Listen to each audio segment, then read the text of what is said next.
Alright, this time we're going to be doing a round lashing. And this lashing is when you combine two poles, or in my case pencils, together. So you're going to need two knots. So first you want to tie your clove hitch. And if you probably should know how, if you're taking knots, if you're taking pioneering, you should know how to do this, because this is how you start every single knot, no matter what.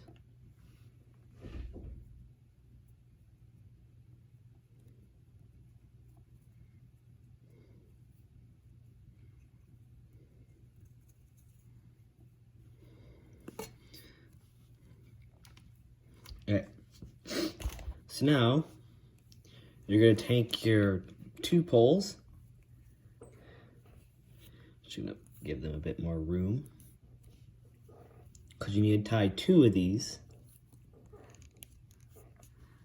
Make sure they're very tight, because in the sense that you would be using these, you would not be tying them, you would not be tying two pencils. You would be tying logs to make something like a flagpole. The point I'm trying to get across here is that you want these to be very strong. You don't want it to be flimsy at all, because if you're trying to make a flagpole or with the American flag, you don't want mid-ceremony it to come down, because that's very disrespectful. And people might, I don't know if people get mad, but yeah, you never want that kind of stuff to happen.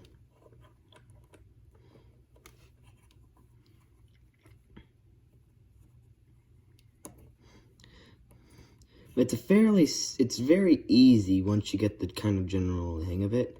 So you want to wrap it around 7, 8 times, 9, depending on how much rope you have. I severely underestimated how much I had over it. No, underestimate's probably the right word.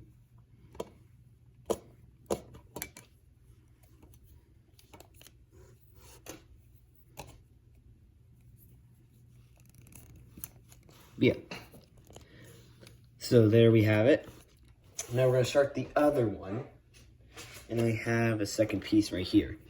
So the reason why we do it is because if you look at this, you don't want that happening. If this is like a flag, you need something heavy, it's going to do that.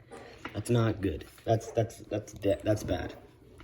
So, for this one, I did put it on one side. You don't have to do that. It's acceptable to put it on, well, I wouldn't say acceptable. I just know that my pioneering instructor said that it was okay to tie the clove hitch around both. So that's what I'll be doing. Because it's hard to tie a clove hitch around something that's being like pressed together. So it's just easier just to do that. And if you're wondering, yes, you definitely need to tie around this, because especially on the second one, it's impossible to get in between there. Well, I wouldn't say impossible. If you could get in there, I would have a lot of respect for you.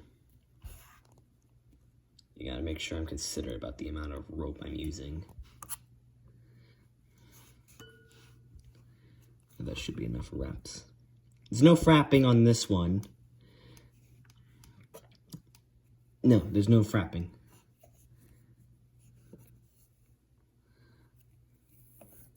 So I'm just gonna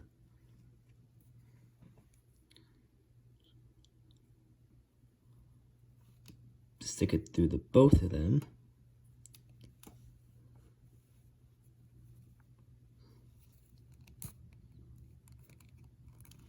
Tie it tight. And then boom. This is the round lashing. Now, no matter what you do, you always need two of them. Probably could have gone in, maybe connected them like that. Which doesn't look too bad. But now look, if I tied it tighter, that probably would have made it better. But if you were to put something heavy, yeah, that's not going to be wiggling too much. But actually, no, you want them to be separate, I'm just realizing. The heater's just acting. Yep, you want them separate, I'm sorry. So you want them like this, because look at that. No, that's not wiggling. My ears are really going.